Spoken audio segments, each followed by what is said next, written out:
श्री शिवाय नमस्तुभ्यम दोस्तों, हर हर महादेव। कैसे हैं आप दोस्तों? कल पड़ने जा रहा है विशेष गुरुवार, जो कि मार्गशीर्ष महीने का बहुत ही सुंदर सा गुरुवार है।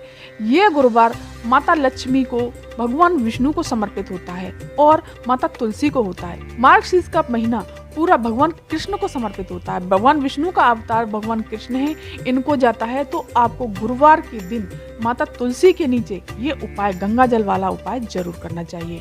दोस्तों, अगर आपके यहाँ सुख शांति नहीं है, धन संपदा से आपके यहाँ बहुत सारी दिक्कतें हैं, धन संपदा नहीं आ रही है, तो आपको गंगा जल वाला 7 बार गंगा जल आपको किस प्रकार से तुलसी जी में छोड़ना है, किस प्रकार से ये उपाय करना है, आपको जरूर ही जरूर, अगर आप प्रत्येक सदस्य ये उपाय करते हैं तो आपके घर में कभी भी धन संपदा की कमी नहीं रहेगी। दोस्तों, माता तुलसी भगवान विष्णु को, भगवान कृष्ण को बहुत ही प्रिय है। तो आपको चलिए दोस्तों जानते हैं कि ये उपाय आपको किस प्रकार से करना है, कैसे करना है। दोस्तों, पूज्य गुरुदेव पंडित प्रदीप मिश्रा जी की कथा से सुन करके, समझ करके इस वीडियो में मैं 4 उपाय लेकर के आई हूँ, जो कि बहुत ही सुंदर और अचूक उपाय हैं गुरुवार के दिन।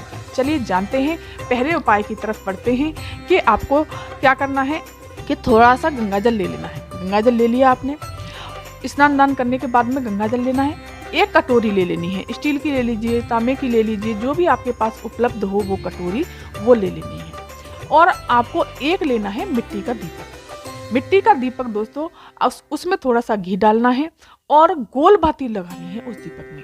इन तीनों चीजों को लेकर के माता तुलसी के क्यारी के पास चले जाइए। जहां आपके पास माता तुलसी का वृक्ष हो, अगर गमले में लगा हुआ है तो अच्छी बात है, अगर नीचे ही जमीन में लगा हुआ है तो भी कोई दिक्कत नहीं है। वहां पहुंच करके आपको पूर्व दिशा की तरफ मुख करके खड़े होना है, बैठना है। मतलब भोलेनाथ का उपाय करते हैं तो उत्तर दिशा की तरफ मुख करके बैठते हैं, लेकिन माता तुलसी का उपाय करते हैं, भगवान विष्णु का उपाय करते हैं तो पूर्व दिशा की तरफ मुख करके हमें करना चाहिए। इससे हमें बहुत जल्द फल की प्राप्ति होती है। पूर्व दिशा की तरफ मुख करके बैठ जाना है। फिर आपको वो कटोरी अपने पास में वहीं तुलसी के क्यारी के पास रख लेनी है। डायरेक्ट हमें गंगा जल माता तुलसी में समर्पित नहीं करना। अब क्या करना है, उस दीप को ओम नमो भगवते वासुदेवाय मंत्र का जाप करते हुए प्रज्वलित कर दीजिए। कर दिया आपने, और उसी के नीचे थोड़े से अक्षत के दाने रख देने हैं। खाली दीप आपको जमीन पर नहीं रखना चाहिए, उन्हें उस दीप को कोई ना कोई आसन जरूर देना चाहिए। ठीक है, आपको वो दीप रख दिया। फिर आपको क्या करना है, वो कटोरी ली है आपने, थोड़ा सा गंगा जल अपने हाथ की अंजलि में, मतलब सीधे हाथ की अंजलि में वो गंगा जल झेलना है और ओम नमो भगवते वासुदेवाय मंत्र का जाप करते हुए उस कटोरी में आपको 7 बार छोड़ना है। ओम नमो भगवते वासुदेवाय मंत्र का जाप करते जाएंगे और फिर उसमें 7 बार छोड़ेंगे। छोड़ दिया, उसके पश्चात आपको वो कटोरी उठानी है और तुलसी जी की जड़ में, तुलसी जी के क्यारे में वो कटोरी अपनी कामना को, धन संपदा की बात कहते हुए उसमें डाल देनी है और माँ से कहना है कि माँ, मेरे घर में सुख शांति प्रदान करें। हे माँ तुलसी, आप जो भी मेरे कष्ट हैं उनको दूर करें। इस तरह से प्रार्थना करनी है। ओम नमो भगवते वासुदेवाय मंत्र का जाप करना है और उठ जाना है। दोस्तों, गुरुवार का दिन है तो आपको ये उपाय जरूर करना चाहिए। अब चलिए दोस्तों जानते हैं कि गुरुवार के दिन का ही दूसरा उपाय, कि अगर आपकी कोई मनोकामना पूर्ति के लिए उपाय करना है, आपकी कोई मनोकामना है, उसके लिए आपको ये उपाय करना है। बहुत ही सुंदर सा उपाय। आपको क्या करना है, आपको ले लेनी है 2 बेलपत्री। बेलपत्री बहुत ही प्यारी प्यारी सी, सुंदर सुंदर सी बेलपत्री ले लेनी है। और ये बेलपत्री लेकर के आपको एक तांबे का कलश लेना है। तांबे का कलश ले लिया, उसमें भरना है आपको जल, उसमें थोड़ा सा गंगा जल आपको जरूर डालना है। दोस्तों, बहुत ही सुंदर सा उपाय है, लेकिन बेलपत्री दोस्तों खंडित नहीं होनी चाहिए। खंडित बेलपत्री नहीं चलेगी। चाहे आप भोलेनाथ की शिव मंदिर से ही आपको उन्हें धो करके दोबारा से पुनः भगवान के ऊपर चढ़ा सकते हैं, लेकिन आपको बेलपत्री खंडित नहीं समर्पित करनी। ठीक है, समझ में आ गया?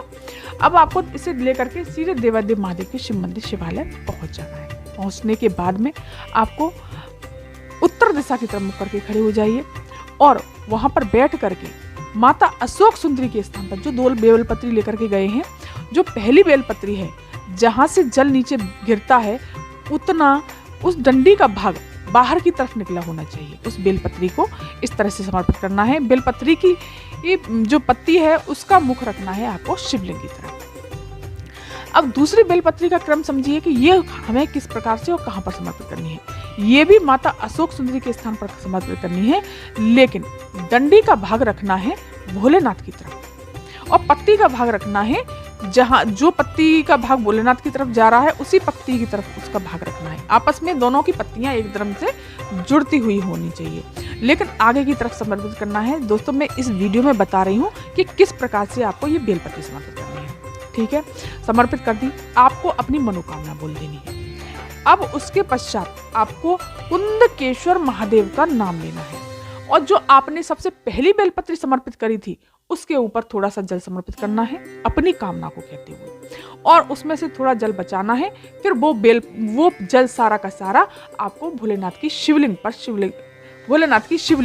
सारा का सारा जल श्री शिवानंद मंत्र का जाप करते हुए और अपनी कामना को कहते हुए वो समर्पित कर देना है कुंदकेश्वर महादेव का नाम लेकर के। दोस्तों इस उपाय को यकीन मानिए अगर करोगे तो जरूर ही आपकी कामना पूरी करेंगे मेरे भोलेनाथ। कभी भी वो चूकते नहीं है।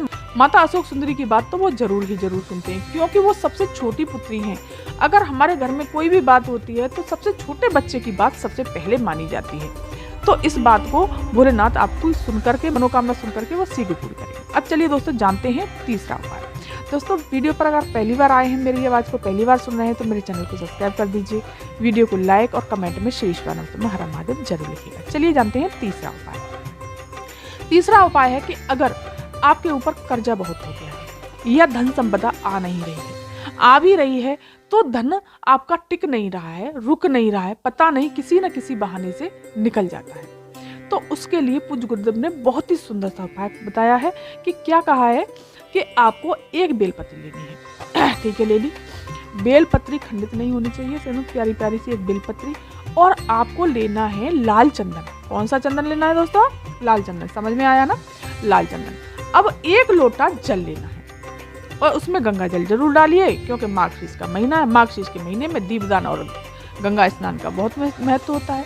ठीक है, इसे लेकर के आपको सीधे भोलेनाथ के शिव मंदिर पहुंच जाना है। पहुंच करके जो बेलपत्री जो आपने ली है, उस बेलपत्री की जो नीचे वाली दोनों पत्तियां हैं उन पर लाल चंदन का पहले पेस्ट बना लीजिए। पानी डाल के थोड़ा पेस्ट बना लीजिए। सूखा लाल चंदन पत्तियों पर नहीं लगाना। ठीक है, पेस्ट बना लिया। नीचे वाली पत्ती पर, नीचे वाली जो दोनों पत्तियां हैं उस पर एक पत्ती पर आपको रिद्धि का नाम लेकर के बिंदी लगानी है, और दूसरी पत्ती पर आपको सिद्धि का नाम लेकर के बिंदी लगानी है। रिद्धि सिद्धि दोनों का नाम लेकर के इस तरह से बिंदी लगानी है, और श्री और भोलेनाथ की शिवलिंग पर ये बेलपत्री आपको समर्पित कर देनी है। डंडी का भाग जलाधारी की तरफ रखना है, और अपनी जो भी कर्ज की समस्या है, धन से जुड़ी हुई समस्या है, या धन टिकता नहीं है, वो कामना करते हुए भोलेनाथ की शिवलिंग पर समर्पित करते हुए श्री शिवानंद मंत्र का जाप करते हुए फिर आपको 1 लोटा भर के जल धीरे धीरे समर्पित कर देना है। दोस्तों बहुत ही सुंदर सा उपाय है। अब चलिए दोस्तों जानते हैं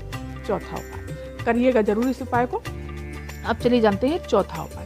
अगर आपके यहाँ टेंशनें रहती हैं, लड़ाइयाँ झगड़े रहते हैं, और किसी न किसी बात पर झगड़े बने ही रहते हैं, आपके घर में कोई मधुरता है ही नहीं, कोई प्यार से बोलता ही नहीं, तो आपको क्या करना है?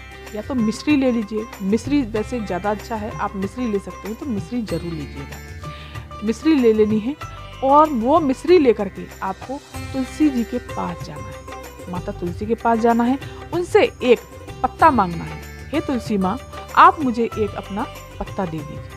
कभी भी तुलसी का पत्ता तोड़ें, तुलसी माता का पत्ता तोड़ें तो कभी भी बिना मांगे पत्ता नहीं तोड़ना चाहिए। ये आपको पता है, नहीं तो दोष लगता है, क्योंकि तुलसी माता को भी दर्द होता है। ठीक है, तो आपको तुलसी माता से पत्ता मांगना है, और वो पत्ता आपको तोड़ लेना है। लेकिन नाखून से नहीं तोड़ना, इस बात का ध्यान रखना। बहुत से लोग नाखून से तोड़ लेते हैं। माता मैंने नाखून से तोड़ लेती है। कभी भी पत्ते को नाखून से नहीं तोड़ना चाहिए।